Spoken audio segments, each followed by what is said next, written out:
माझे नाव वेदा आहे. आम्ही 5वी अ च्या मुली तुमच्या समोर बंडूची इजार हे नाटक सादर करीत आहोत. पावची गावाचा बंडू शांत व कष्टाळू, आपण बलाने आपलं काम भलं असा त्याचा स्वभाव.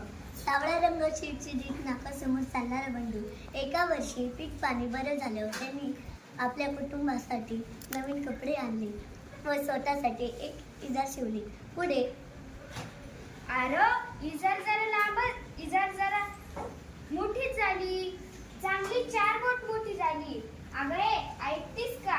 इजार जरा 4 बोट कापून टाक घालतीस का? अहो, आणि सकाळी सकाळी काय हे? जेवण बनवायचंय, नीताच्या शाळेत जायचंय, मला नाही जमणार.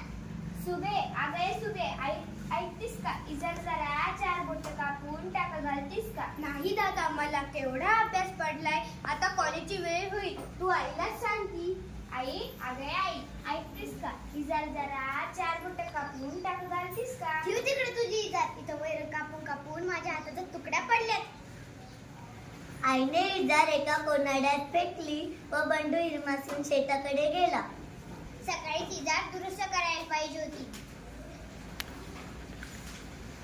बंडूची बायको इजारचे 4 बोट कापते व डुंबून टाके घालते. माझा भाऊ किती राबतो, कष्ट करून मला कॉलेजला पाठवतो. मी दादाचं इतकंही काम करू शकत नाही. बंडूची बहीण इजारचे पाय कापते व डुंबडुम टाके घालते. बघ हे कसले पोरावर एवढा राब राबतोय पोरगा.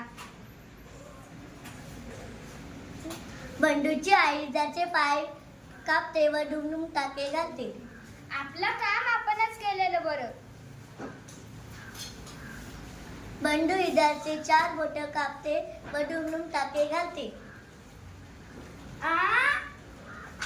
मी इजार 4 बोटं कापली. मी पण. अगं भया, मी पण इजार 4 बोटं कापली. आणि मी पण.